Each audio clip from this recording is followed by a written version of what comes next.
Welcome back. We now continue with part 2 of our Forgotten War diorama project. Last time, you saw the very beginning, the concept taking shape and the first steps in bringing it to life. We created the aircraft wreck using a 3D pen, built and shaped the base, and took the work all the way to the priming stage. Now, let's pick up from there, and see what happened next. Here, you can see how I shaped the tree's roots with a 3D pen, reaching out from the soil, and down into the water. Meanwhile, I began covering the branches of the large tree with wadding material, pre-tinted in grey. I fixed it in place using the stems from a bunch of grapes, glued on with PVA. Slowly, the tree began to resemble the deliberate work of some great, menacing spider, wrapping it in a veil of pale grey. And with nothing but black and grey in the scene so far, it looked like something straight out of an old black and white horror film. Next, I began working on the ground itself, brushing PVA glue onto the areas I wanted to cover with mineral soil, turf scatter, and sand along the shoreline. Once this had set and dried, it was time to add the static grass, scattered over fresh PVA using the applicator. It was as if spring had arrived upon the scene. As this was my first time using static grass, I had tested the technique earlier on my airfield diorama bases, and was quite pleased with the results. I also wasn't sure if the inexpensive applicator I had ordered from Temu would even work, but it performed surprisingly well.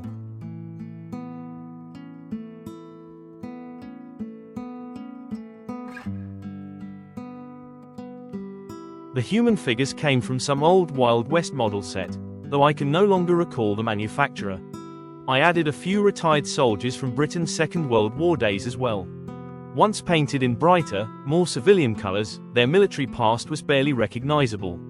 And when all the figures had gone through a various wash for shading, that moment I've always loved, they seemed to come to life. Of course, you can always find fault when zooming in on my handiwork. Close-up shots reveal it's far from perfect, and there's still room for improvement.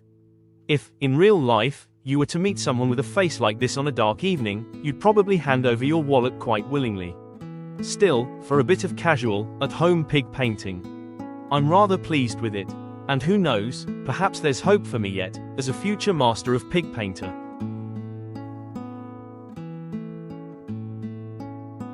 In the meantime, the tree gained its foliage, a crown of crushed, black-tinted foam, fixed in place with PVA. Over this, I added dried parsley, to imitate the finer leaves in the canopy. Finally, I brought it to life with the airbrush, blending in various shades of green. In the meantime, I gave the plain wreck a shiny silver finish and added some chipping medium in a few spots to create a metallic glow and a weathered look from underneath.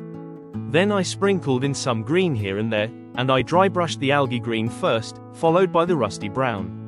I aimed to create a strong, multi-layered color scheme that worked really well with the chipping medium. The wreckage started to resemble more and more what I had imagined in my mind and from real picture from real wreck. Then I began creating shadings using various tones. I began stippling various shades of rust, layering them to create the effect of the metal aging and corroding in different stages. I tried not to overdo the stippling, so as not to obscure the effects already in place, keeping it visually convincing and true to life. I used a variety of mediums, alternating washes and techniques, focusing more on capturing a fleeting moment than a full narrative. After all, there isn't much of the latter in these pieces.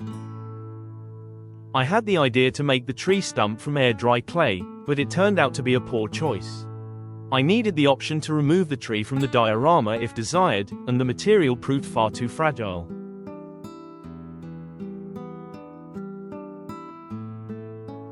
Next came the addition of taller vegetation.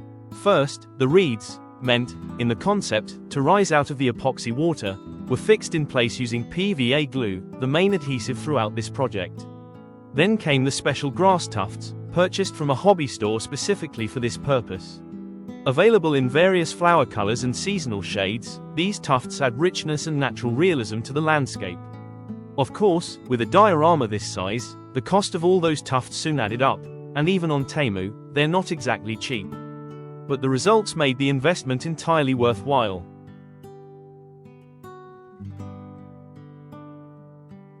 Following the aircraft wreck, I added patches and speckles in various shades of green and brown, to imitate algae and moss, the kind that forms when a metal object has been soaking in water for too long. Of course, it's important not to overdo it, but without these touches, the wreck wouldn't feel quite authentic. By this point, I wouldn't even mention that the plane is made of paper and plastic. The reeds took on a fresh green hue thanks to the airbrush, and I was able to secure the wreck firmly in place, this time using a hot glue gun. I've begun crafting a boat bridge using matchstick blanks that I once gathered in a whole plastic bag from the bottom of a shipping container. First, I painted everything black, then I carefully cut the right pieces using a mini saw and glued them together with PVA glue. And that little woodworker will later have the role of keeping the small pier made from matchsticks in order, repairing its handrails and replacing any broken planks. Piece by piece, the final supporting element of the diorama began to take shape, supporting in every sense, both visually and in the sense that upon it, several figures settled into their eternal roles within this idyllic scene. The bridge of the boat had to be tested from time to time to see if it still fits.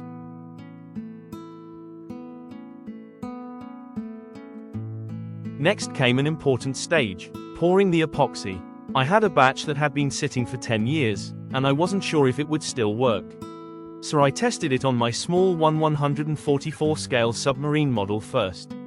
At first glance, it seemed fine, sticking slightly to the sides, but I figured that could be remedied with some careful stirring, and with the help of various other mediums, I finally transformed it into a fully effective miniature diorama. Then, the future looked bright.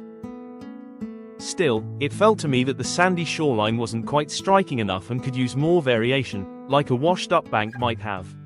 I added my own mixture of gouache and thinner, and enhanced it further with MIG powders to bring out richer tones.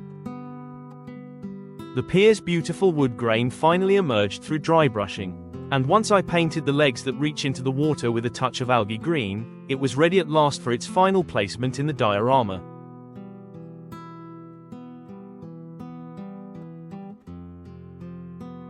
Then, in a moment of inspiration, it struck me that this Mississippi-like setting really ought to have an alligator. So I borrowed one from my children's toy box, a little figure from a Kinder Surprise. With just a touch of reshaping, it became a far more convincing crocodile. A few small adjustments followed, trimming some details, setting the legs in place, filling the extra gaps with putty, and then painting. Here, you can see the crocodile beside the original figure for comparison.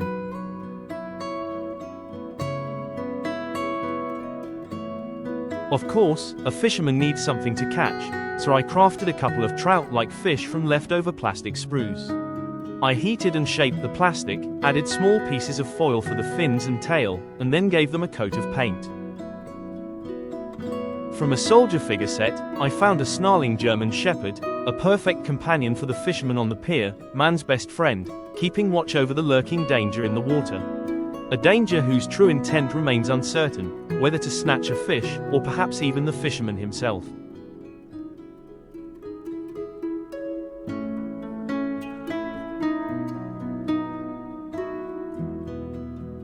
Then came the stage of pouring the lake water. To keep the epoxy from escaping, I sealed off the area as tightly as I could, laying several layers of newspaper underneath, just in case. And it was the right decision, because the resin was so runny it kept finding new places to leak out. Now I fully understand why, in all those epoxy tutorials, so much care is given to preparation. And that's when the real trouble began. First came the sharp, acrid smell. Then I noticed that all my process photos had this strange grey haze. And finally I realized, it wasn't the camera. There was actual smoke rising from my work. And now have little devil suddenly found he was in a hurry, like my mam says, when something trouble happens. First, the laundry drying on the balcony had to be rushed inside onto the sofa. With the kids watching and asking what that smell was, I had to put on a calm face, pretending everything was fine. Then it was a mad dash back to the balcony with the smoking project, hoping it wouldn't suddenly burst into flames in my hands. But what did happen was that the epoxy, which was supposed to take 24 hours to cure, hardened in just 20 minutes. Everything that was meant to be visible through the water, the lake bed, the crocodiles, the fish, the pier legs, the submerged part of the wreck, the reeds, all vanished into a tangle of solidified bubbles.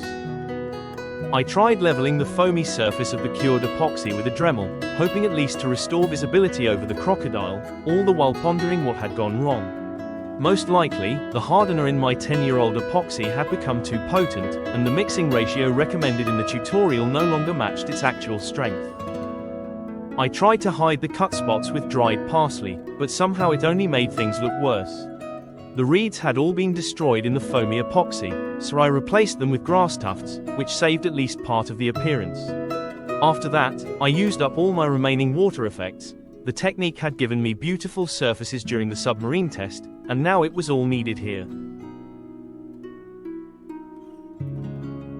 By the next morning, the semi-cured material offered a glimmer of hope.